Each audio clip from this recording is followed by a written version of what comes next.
Hey, what's up, everybody? What's going on? This is Tony. And I'm Jenny. And we are Lido Loca, and this is 10 more mistakes the first-time cruisers make. Wow.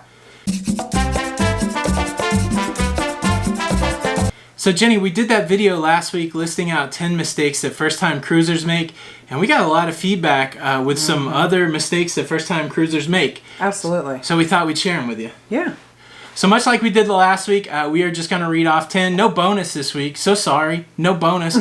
But if you haven't seen last week's video of 10 mistakes, I'm going to link it up here above or in the description below. Make sure you check that out. But Jenny, do you want to tell us, number one, what is the first mistake that first-time cruisers make? All right.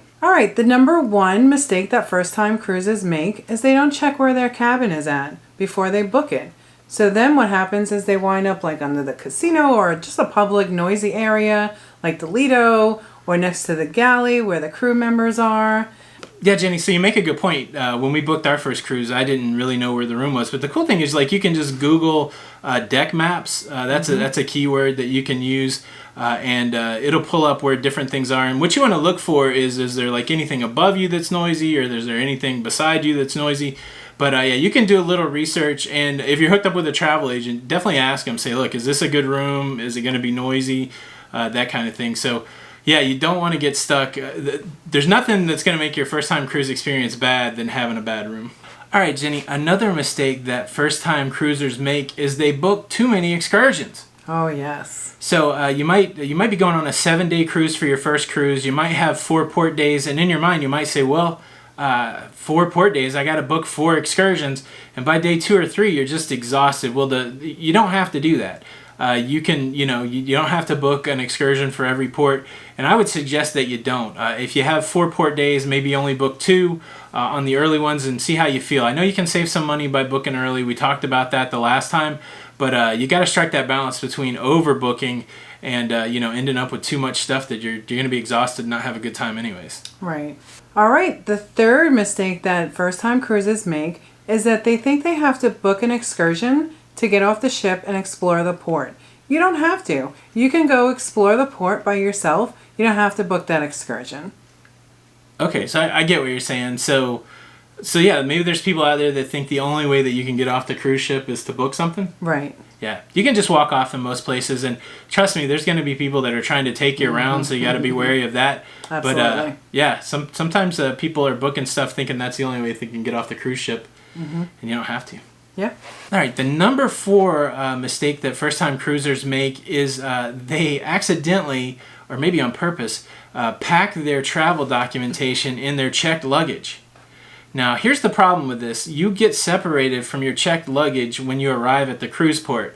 If you have your suitcase that you want to see on your ship later, you give it off to a porter, they put it on a cart, they wheel it on the ship, and eventually it ends up in your room. Well, if you put your passport or your birth certificate or your driver's license in there and you get to check in, you're not going to be able to check in. So no good. I know you don't want to lose it, so it might be easier to put it in your check bag. But yeah, you got to have it with you. That's one of those items that you need to put in your carry-on, or I say keep it on your person until you get on the cruise ship. Absolutely. Don't put your travel documentation in your checked luggage. That's scary.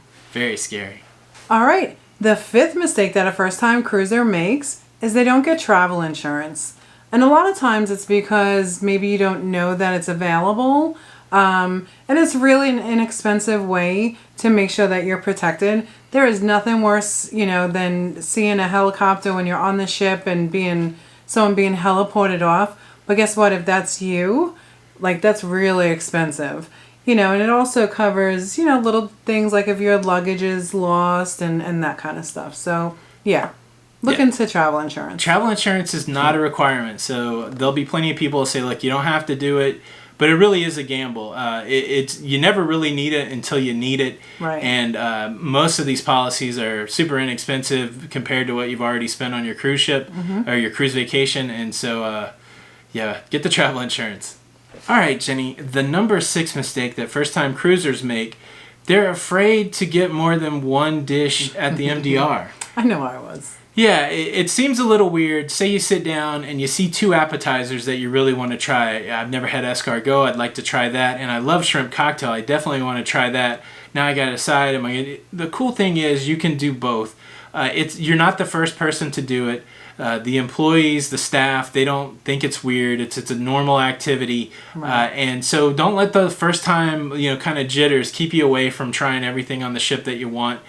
You'll get the feel of how it works and all that, but yeah, a lot of times they won't order that second appetizer or even a second entree or a second dessert, and they'll be like bummed out that they didn't get to try something. So Yeah, and then also goes for if you don't like your dish, ask for another dish. Yeah. They want you to be happy and have a great time. yeah, take a bite. You don't like it, send it back. They'll bring you something else, and Yeah. it's no big deal.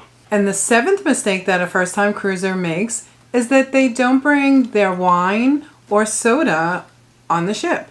So most cruise lines allow you to bring 1 bottle per person that's of age to drink, and then 12 cans of soda. And you know what? That saves a lot of money when you're on the ship. Because I think that cans of soda, they're like $4 maybe? Yeah, alcohol and drinks in general are really expensive on the cruise lines. Just make sure you check your website for the cruise line that you're going on just to see what you're allowed to bring. But yeah, if you got 2 adults and you can bring 2 bottles of wine, that might hold you over for a day or two of drinking and save you a lot of money. Drinks are anywhere between $8 and $12 on a cruise ship, Right. and so you might save some money bringing that wine. Mm-hmm. All right, and the number 8 mistake, yeah, it's just me. Something happened to the original number 8. I'm back. Number 8 mistake that first-time cruisers make is sometimes they overtip accidentally. Now, when you book a cruise, you have the opportunity to prepay gratuities, or you can wait till you're on the cruise ship and gratuities will be assigned to you. The cruise line has a recommended daily gratuity that they just put on your bill. And so if you pay that, then you've paid the gratuity that is recommended by the cruise ship. However, they do give you opportunities to add additional tip. Most every time you buy a drink, they will present you with a ticket that already has a gratuity on it, but also a line that says additional gratuity. And if you're not used to it, you may think that is just the regular gratuity line, and you will overtip. And so I am all for being generous. I am all for over-tipping, but I am also all for full disclosure.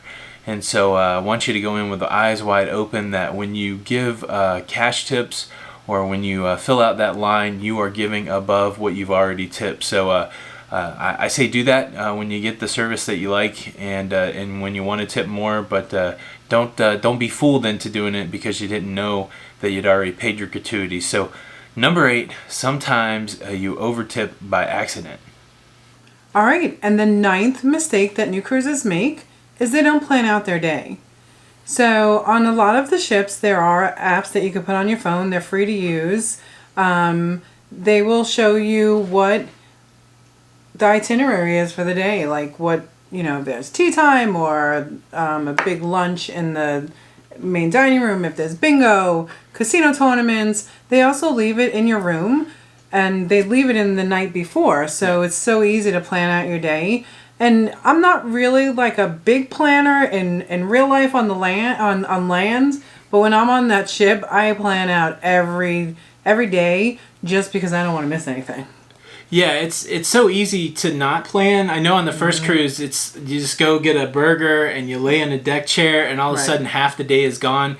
And they do a good job. They put that paper in every night. You can pull it up on your phone. I don't think you have to plan every minute, but if you're not careful, you won't plan any of the minutes. And so, yeah, first time cruiser mistake is not planning to do anything. That's right.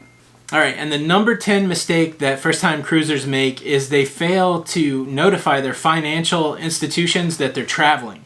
So you might need to call your bank or your credit card company and let them know that you're going on a cruise or that you're going out of the country, because the way that identity theft is these days, there's a lot of safeguards in place at banks and at credit card companies.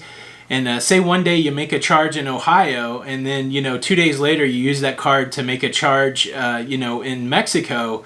There's a good chance that they'll flag that and turn your card off. And so if that's your main source of money, you haven't brought cash, you don't want to get you don't want your money cut off when you're trying to get back on the ship or do something in a foreign country. So a good thing to do before you travel out of the country is contact your financial institutions and let them know to be on the lookout for charges that look abnormal. That way they won't shut you off. That's right. All right, Jenny. Well, that's 10 more mistakes that first-time cruisers make. I'm pretty sure that's not the end of the list. Please leave a comment below if you have more. Not exhaustive at all, but a fun list. Do me a favor, if you like this video, please hit that like button. It helps us out. If you haven't yet subscribed, consider doing that. And if you haven't yet, come on over to the Lido Loca cruising community on Facebook. We'd love to have you there. Again, my name's Tony. And I'm Jenny. And we are Lido Loca. And until the next time, we'll see you on the Lido. We'll see you on the Lido. Bye. Bye.